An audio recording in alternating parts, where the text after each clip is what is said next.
কবিতা পাঠের সময় এখন। আমরা কবিতা পাঠে ছিলাম, আমরা কবিতা পাঠে আছি এবং আমরা কবিতা পাঠে থাকব।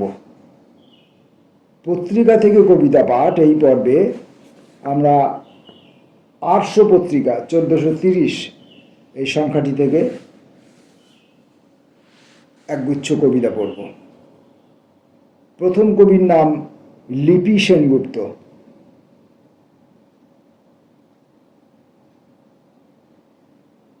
কবিতাটির নাম দুগ্গা। কবিতাটির নাম দুগ্গা, লিপি সেনগুপ্ত। রাত চড়া পাখিটা বাঁশবনে ডাকলে কাঁটা ঝোপে জামা ছেড়ে, পা জড়ো করে বারবার যে মেয়ের এক পা স্বর্গে অন্য পা নরকের দরজায়, মাঝে বয়ে যায় গভীর লাল নদী, সেই মেয়েকে আমি দুগ্গা বলে ডাকি। লিপি সেনগুপ্তর পর লিপি চৌধুরী, জন্মদিন। সেদিনও ছিল এমনই গোধূলি, হয়তোবা সিঁদুরে মেঘ। জন্মেছিল সেই মেয়েটি, ভাগ্য যার দেয়নি সাথ। জন্ম তার চাতক প্রায়, দুধের অভাব, ঠোঁট শুকায়, মায়ের কোল এমার্জেন্সি, জীবন তবু মিটিয়েছে স্বাদ। চড়ার পথে হাঁসুলি বাঘ, চড়াই উতরায়ের এত কি সয়, জীবনভর বৈশাখ ঝড়, অর্ধশত জীবন প্রায়। তবু তারও আছে কিছু কিছু সুখ সঞ্চয়, একটি কুঁড়ি ফুটিয়েছে হাসি, মৃত্যুও তাকে হার মানায়। দিন ভেসে যায় কারের কোলে, নিত্য তবু জুটছে শ্বাস। বেঁচে থাকার আনন্দ তাই এই জীবনে ছোট্ট আশ।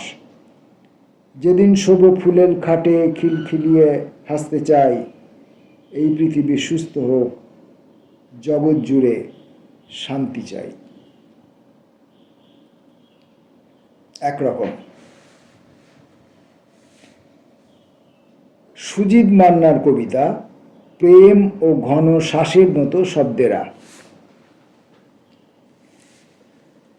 অহেতুক কিছু অন্ধকার ডেকে এনে মনে হলো জীব দিয়ে নিভিয়ে দিয়েছি আলো। যথাযথ শব্দের পাশে বসতে পারিনি বলে মুখ ভার করে বসে আছে আমিহীন দেহ। চোখ ঘোরাতেই দেখি চারদিকে নেমেছে অন্ধকার। এসো আলো, শ্লথ করে দিই এই দূরত্ব বাড়ার খেলা। এসো আলো, এই দুই রাত্রি স্রোতের মতো স্থির থাকি একে অপরের অপেক্ষা দৃষ্টিতে।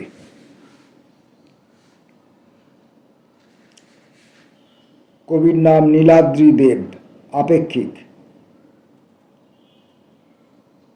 উই খেলা মাটির দেওয়াল, আয়ত শ্বাসের নালী, সাদা থান দুপুরের রোদ। হঠাৎই সমান্তরাল কোনো নদী এঁকে নেয় নেমে আসা পাহাড়ের খাঁজ, নিচু মেঘ, পাথরের ঘ্রাণ, বহুবর্ণ পতাকার ওম। এসবের পাশে, আদি অক্ষরের পাশে, কত তুচ্ছ আমি তুমি সে, আমাদের হলুদ বিচার। কবির নাম পিঙ্কি ঘোষ। কবিতা হাইরোড। পাথর জন্ম দেয় আগুনের, আগুনের রূপ দেখি প্রাণ ভরে। সিন্ধু কিংবা সুমেরীয় যে কোনো একটি সভ্যতা আবার যদি ফিরে আসতে চায় আসুক। আবারও নতুন করে শুরু হোক তোমার আমার একসাথে চলার মেঠো পথ। এখন কোথাও কোনো আয়না দেখি না, নিজেকে দেখি না বহুদিন। ব্যবধানের চাদর সবার গায়ে, সময় সময় খেলায় অসময়ের প্রবেশ। নতুন আরেকটা মহাকাব্যের খুব দরকার। মানুষ চেনার হাইরোড এখনো অনেকটা বাকি।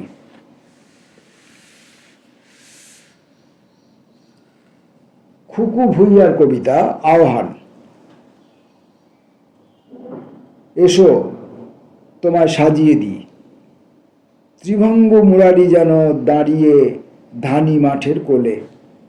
যাক না রক্তের মিছিল সড়ক রাস্তা ধরে, থ্যাতলানোর সময় পড়ে থাক কানফুল ঝোপে। তুমি বাঁশি বাজাও, সুর কুড়িয়ে ভরে দেব বোবা পাখির ঠোঁট। এসো ভালোবাসা শিখি নিজেকে খরচ করে। কবির নাম তীর্থঙ্কর সুমিত।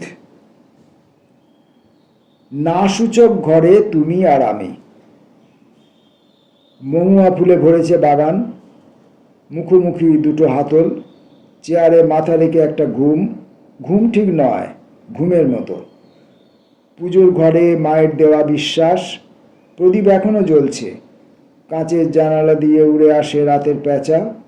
প্রশ্ন উত্তর খেলায় ধৈর্য হারিয়েছি বহুদিন, তবুও পথ সোজা হওয়ার গল্প শোনায়। ইচ্ছে বাঁধনে ইচ্ছে ফুল ফুটেছে, বাঁকা মাথায় হেঁটে চলেছি তোমার সন্ধানে। নিঃশ্বাসে একটু ঘুম দেবে আমায়? সুদীপ্ত সোমের কবিতা। আগের কবিতাটি পড়লাম তীর্থঙ্কর সুমিতের মহুয়া কথা। তীর্থঙ্কর সুমিতের মহুয়া কথা। এবারের কবিতাটি ক্ষয়জনিত যা কিছু, কবি সুদীপ্ত সোম। তুমুল ক্ষয়ের শব্দে ভেসে থাকছে দিন রাত, ভেসে থাকছে ঘন্টা মিনিটের অবিরাম গতিতে। চারপাশের সব কিছুতে একটা ভাঁটার চোরা টান, শীতের জড়তার ভিতর খাবি খাচ্ছে ইচ্ছেরা, ডুবছে ভাসছে। ইচ্ছেরাও খাবি খায়, দম ফুরিয়ে আসে ওদেরও। আগের মতো ডানায় জোয়ারের শব্দ নিয়ে সাগরের দিকে দৌড়তে চায় না। হালকা ইশারায় ছলাকলা দিয়ে আমায় ভুলিয়ে টেনে নেয় না প্রিয় পথের বাঁকে। তুমুল শীতের চমকহীন অবয়বগুলো মরচে পড়া পেরেকের মতো ফুটে গেলেও ব্যথা লাগে না আর। হয়তো রক্ত ঝরে কিংবা ঝরে না, দেখতেও ইচ্ছে করে না ব্যথার বিন্দুটাকে। কি যেন হারিয়ে গেছে এই ভেবে খুঁজতে থাকি উল্টে পাল্টে গাঢ় রোদ্দুর অথবা পিছুটান। দিনগুলো কিরকম একটা আলসেমি নিয়ে দিব্যি পার হয়ে যাচ্ছে রাতের রাস্তা। অনেক আলো নিয়ে জেগে থাকা শহরের মায়ায় ভুলতে চাইছে না কেউ। এখন শহরের বুকের ভিতর গোপন শিকড় নামিয়ে দিয়েছি। খুঁজতে চাইছি একটা সূর্যোদয়, ঋতুর মোড়কে বসন্ত না হলেও একটা ঝলমলে দিন।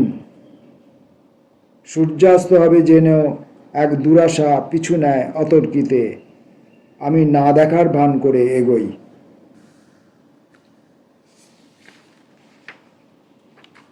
কবির নাম ডালিয়া বসু সাহা। আশ্বাস। তাকালে না কেন একবার ফিরে? চলে যেতে বলেও যে থাকি তোমারই দৃষ্টিতে। কেন বন্ধ করো চোখ? কফির ধোঁয়ায় তুমি, ট্রামের ঘর আওয়াজেও তোমারই মেলোডি। যন্ত্রণার ফ্রেমেও ঝুলিয়ে রাখো হাসি অ্যাম্বুলেন্সের ট্রলিতে। ফিরে আসবার আশ্বাসে শুধু ছুঁয়ে থাকে আঙুল।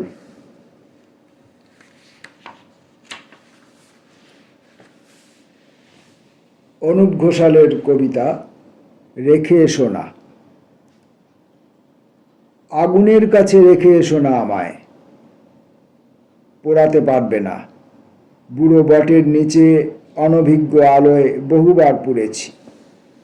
সেসব হাওড়াগামী বাঁশ, ছটফটে এলো চুল, দীর্ঘতম সোনালি হরিণ, মহোৎসবের শীত। কুড়িয়ে রাখা বকুলের পাশে শানবাদা ঘাট ফেলে এসেছি, একবার ফেলে এসেছি নকশা করা মায়াবী ফসল। মৃত সংকেতের মতো শুয়ে থাকা ঘাস, তাও ফেলে এসেছি বিরতির আগে। এরপরেও আগুনে পোড়াবে আমায়?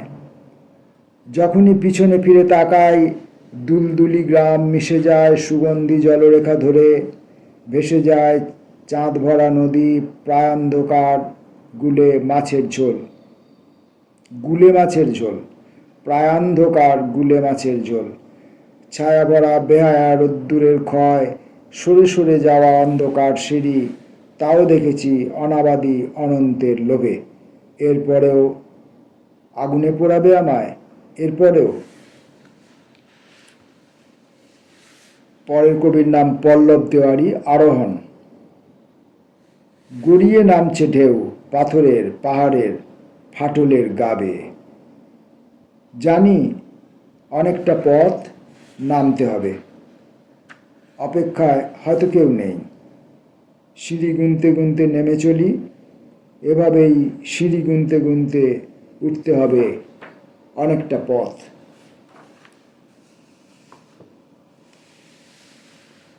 কবিতা পড়লাম, বেশ কয়েকজন কবির কয়েকটি কবিতা পড়লাম। কবিতা পড়তে পড়তে,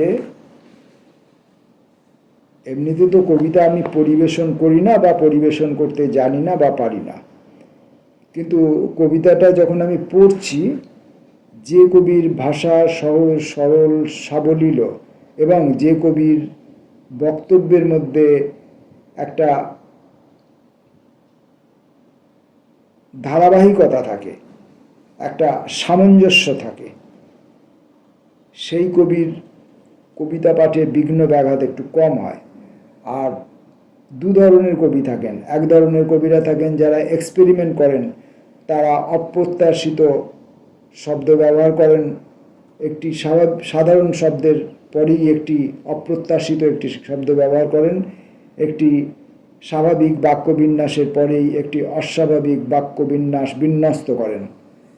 তারা পরীক্ষা নিরীক্ষার মধ্যে থাকেন, নতুন ভাষা, নতুন কবিতা, নতুন চিত্রকল্প এ সমস্ত তারা নিয়ে আসতে চান। আর একদল কবি থাকেন যারা হয়তো কবিতায় ততদিন বেশি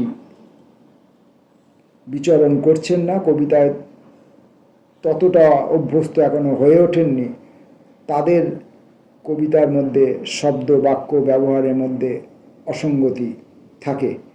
এইসব বিবিধ রকমের অসঙ্গতি এবং সঙ্গতি, এইসব মিলিয়ে আমি যখন কবিতাগুলো পাঠ করতে চাই, এবং যে কবিতা বা আমি আগে পড়িনি বা যে কবি সম্পর্কে আমার বিন্দুমাত্র কোনো ধারণা আগে থেকে ছিল না বা নেই, সমস্তটা মিলিয়ে আমার পাঠের মধ্যেও অধিকাংশ সময় একটা অসঙ্গতি ধরা পড়ে। যতটা সম্ভব আমি বারবার রিপিট করি, এডিট করি, করে সেটাকে মানে একদমই কানে শুনতে যাতে কটু না লাগে সেরকম একটা চেষ্টা করি। যদিও কবিতা পড়ার সময় হোঁচট খাওয়া,